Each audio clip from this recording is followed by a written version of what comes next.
Hey YouTube, I am getting ready to make some peach cobbler from scratch. No canned here, so I just thought I'd stop and show you all. I've already peeled my peaches. There's 6 of them.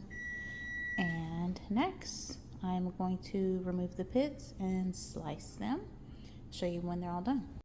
Look at all these beautiful peaches. So I've sliced them all. Next, we're going to add sugar. They're already ripe and sweet, so I'm not going to add a lot. Okay, so we are going to add in to the peaches.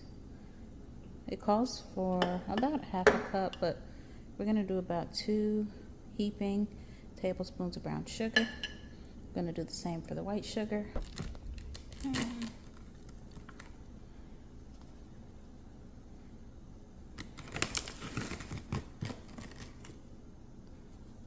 Okay, next in we're gonna go in with this little bit of nutmeg and a little bit of cinnamon. Next, I'm gonna cut this in half and do the juice of ½ a lemon, fresh lemon juice.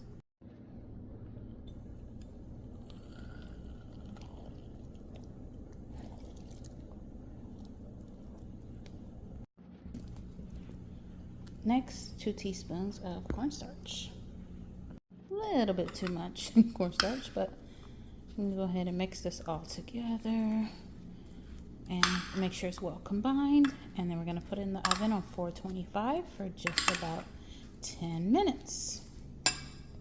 Just FYI, I went back and added a little sprinkle over the top of both the sugars since I didn't use the full amount.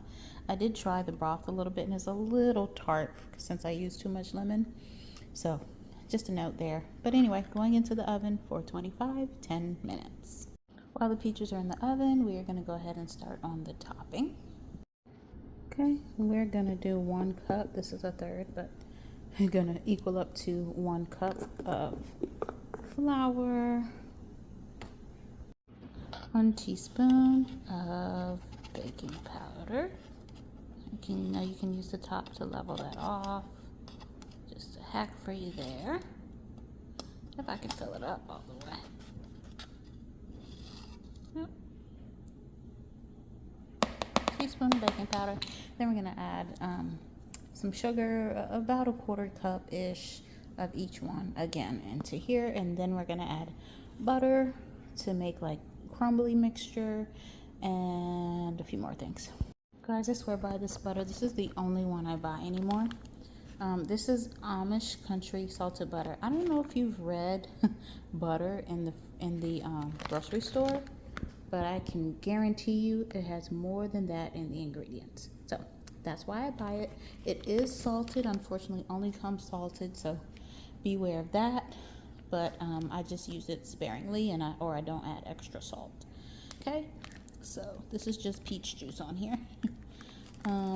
But we are gonna cut some off, about 6 tablespoons worth, and we're gonna add that to here, and then we'll add boiling water to make it a little crumbly.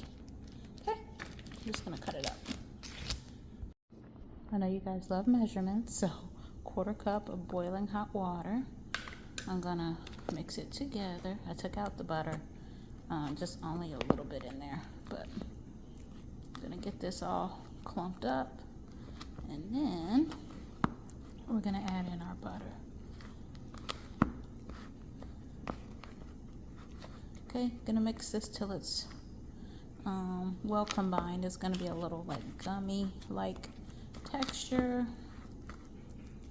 You could also do this just by adding melted butter, but anyway, we're doing it this way. And in a second, we'll add in this butter that I removed, and we'll get it all clumpy. Be back in a sec to show you. Looks like that.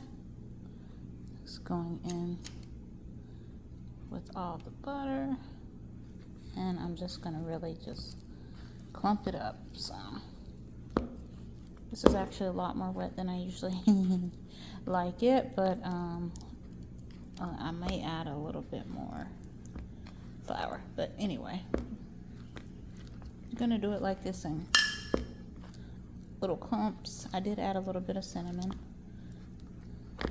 And we're just gonna clump this up and put it on top of the mixture, the peaches.